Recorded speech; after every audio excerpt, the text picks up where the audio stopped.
untangle over the last few days the exaggerated emotion of vulnerability. It's an interesting thing. If we start from the emotional feeling of vulnerability, you can't get to where you want to be from there. Can't get to security, can't get to well-being, can't get there from there.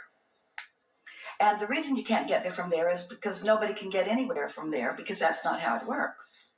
So rather than trying to get there from there, what you have to do is start with something that is sort of kind of like where you want to get to, and you have to find a way of fashioning it, contriving it, creating it, accomplishing it as best you can, but you do it at the times that is the easiest to do it. Our friend, when he awakened, found that to be a really easy time to receive. But later in the day, if you've been aware of more things, it's not so easy. So you get what we're talking about. We know you do. We know all of you do, that it's point of attraction. And we just said to you the most significant thing that you have ever heard relative to your point of attraction. You can't get from here to over there, because the universe doesn't work like that. Over there comes over here where you are, because you are the point of attraction. So what happens with so many of you who have been trying to get over there and trying to get over there and trying to get over there and trying to get over there and not getting over there because that's not the way it works, then after a while you come to conclusions that are flawed, like I'm not good at it, or I'm not focused enough, or I'm not trying hard enough, or I wasn't born under the right star, or it's my mother's fault, or whatever.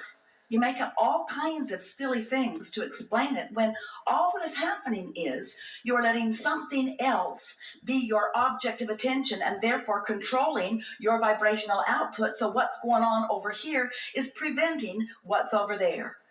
And then you feel vulnerable because it won't come, and it won't come, and it won't come, and it won't come, and it won't come, because it can't come, because you are offering a vibrational frequency. That's what we mean when we say the law of attraction is always fair. There is never an injustice. So how could you be vulnerable?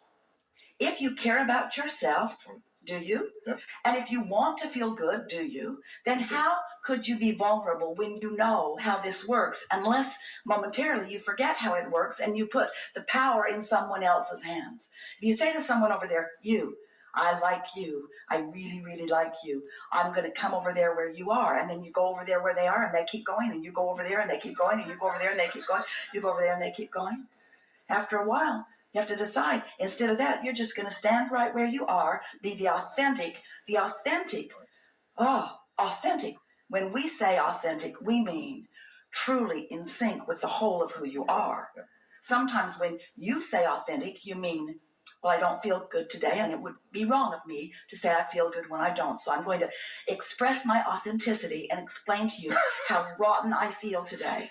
We say the very fact that you feel rotten means you're not authentic, because if you were truly authentic, you'd be feeling really good right now.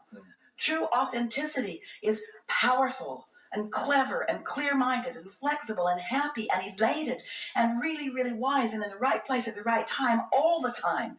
That's authentic, you see. Sometimes it takes a lot of effort to focus because you're bucking the current of law of attraction. In other words, if you haven't tended to your point of attraction, if you haven't dealt with your vibrational atmosphere, if you haven't started out slow enough and been steady in your awareness of it, then you might have momentum going that you didn't mean to get going, and now you're trying to focus against the current of that momentum. Sometimes you just try too hard. Do you believe us when we say that all good things are coming to you? You see, this is a basic misunderstanding of humans. Somehow, between the time you got here and the time we got here and you started playing with us, many of you have been convinced by others, or maybe even convinced yourself by misunderstanding the laws of the universe or your own vibrational output. You've convinced yourself that you are unworthy, needing to prove worthiness. Can you hear us when we say to you, you cannot get there from there? You cannot find worthiness from a premise that you're unworthy. You just can't get there, because when you feel unworthy, things that match that keep coming, and then you say, oh, God's testing me. God's not testing you. The universe is responding to your vibrational frequency. Change it if you want to, but don't blame God. So how do you find worthiness? How do you find it? Well, you were born with it. we'd step back from the specifics of whatever's not going right, and we'd focus upon how much is going right. How much did you pay for this sea that you are moving upon? When you get your final bill, look and see. Ocean cost should be way more than anything you paid. Should be way more than anything you paid.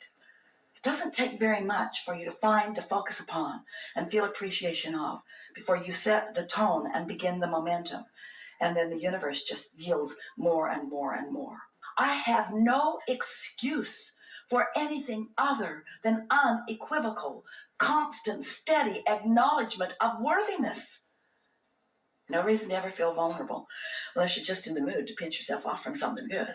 In other words, it's just a matter of finding some beliefs that work for you and fanning the flames of those. Life is supposed to be good for you. Life is supposed to be fun. And there are cooperative components everywhere. We want you to feel the sustainability, the sameness, in a sense, of the alignment that we call satisfaction, the alignment that we call peacefulness and calm, the alignment that we call appreciation and joy, the alignment that we call passion and exhilaration. It's all alignment. It's about creating the vibrational atmosphere. So how do you do that? You ask yourself the simple question, why do I want that?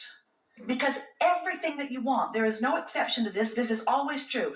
Every single thing you want, whether it's a material object, a state of being, a relationship, a pile of money, a state of being, a circumstance, an event, every single thing that you want or ever will want or ever have wanted or anybody else will ever want or has ever wanted or is wanting right now, no exceptions. The reason that everyone wants everything is because they believe that they will feel better in the having of it. So when you say, why do I want that? And you go right to the emotional basis, right to the emotional basis in time. And we expect it with a lot of you. Soon you will say, the reason that I want it is because I want it. Because life pointed out to me. I like the way it smelled. I like the way it looked. I like the way it felt. I like the way it dovetailed with me because it's the next logical step, because it's natural, because I'm worthy of it, because it's easy, because it's natural, because it's sure, because no justification, because justification puts resistance in the equation and makes you feel like you have to work harder. No justification, no defending, no rationalization, no defense against anyone about I want it because. I want it because I came into this time-space reality free to choose. And without even knowing I was choosing, I chose and chose and chose and chose and filled a vibrational reality full of my choices, where my inner being, where Source stands, knowing all of my choices and calling me to all of those choices. So that if I can find a way to get vibrationally in sync with all of my choices, if I can prepare my vibrational atmosphere so that I'm up to vibrational speed with everything that I've asked for, so that my vortex and all that is a vibrational reality stands vibrationally right where I stand, then isn't it going to be fun watching it unfold here and here and here and here and here and here and here? Yeah. Isn't that the opposite of vulnerability? Can we even find a word that explains the opposite of vulnerability? It's reliability, it's securability, it's worthiness ability, it's me ability, it's right ability, it's sureness, it's love. It's love.